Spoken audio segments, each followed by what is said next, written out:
Land Registry titles. These are something that confuse a lot of people, and at first glance they're really complicated to look at. There's lots of dates, lots of numbers, lots of text, but in reality, once you know what you're looking at, they're quite simple. This isn't legal advice, and it is always best to get it double checked with your solicitor, but if you want to do these things yourself, you can easily download land registry titles yourself from the Land Registry website. There's a small charge related to that, but you can check out properties you're buying, and it might save you a lot of time if you spot something that you're not sure of. So, what is a land registry title to start with? It is the register for any property or plot of land in the United Kingdom. In Scotland, they have their own register, but England and Wales, they both share the same land registry. All of the land is in a similar layout, and this is a rough template that simulates it. These are all made up numbers, made up details, but it will give you a good idea of what to look at it gives you a good enough idea of what you're looking at.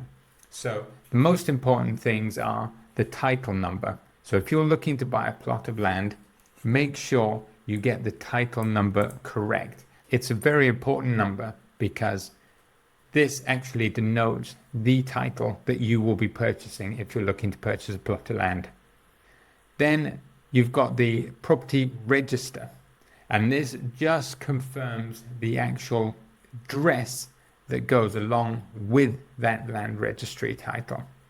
So it might also have some additional information that comes with it, like rights to water, drainage, etc., as well as if there's any footpaths or anything that are related to that particular title. So it's always worth just reading through these, and if you're not sure of anything, get your solicitor to double check it. Then the proprietor register or proprietorship register. This shows who actually owns the property. So the title absolute, the proprietor, is the person who actually owns that property at the moment. So in this example, it's someone called Margaret Elizabeth Whitefield, and it will have their address as well. So if you're ever looking for a plot of land, and a lot of people use this tactic, they will look at Land Registry for empty buildings that they might want to refurb, and then they will write to the person asking whether or not they can buy that property, because it will have some contact details or an address on there.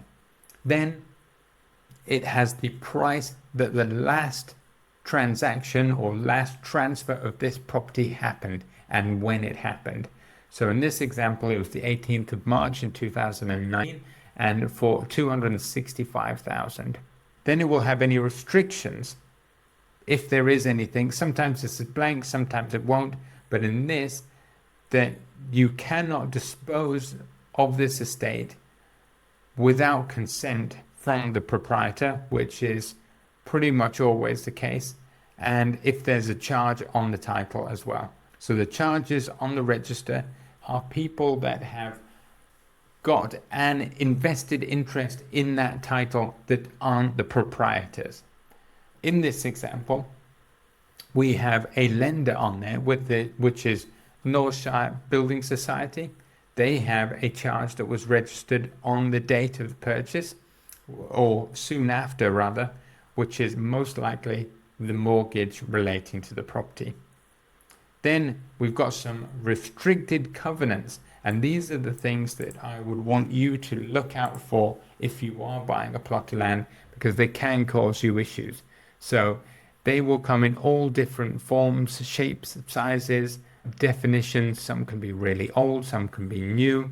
So make sure when you're reading through, just have a look at what restrictions come with it, because the restrictive covenant is a part of the title that means you have to comply with that, and it restricts the use, the ownership, and various other things that you can actually do with the property. So in this example, no more than one private dwelling together with the usual outbuildings can be erected at any one time. No building or structure should be erected on the land hereby conveyed, and so other than the main one, and then you shall not use this building to trade out of for business or manufacturing purposes. And these are typically put in place by whoever originally separated the title or owned the title. Maybe it's on a large development that they wanted to leave some open space so the rest of the houses in that development will have some green space. And that's exactly what this is for.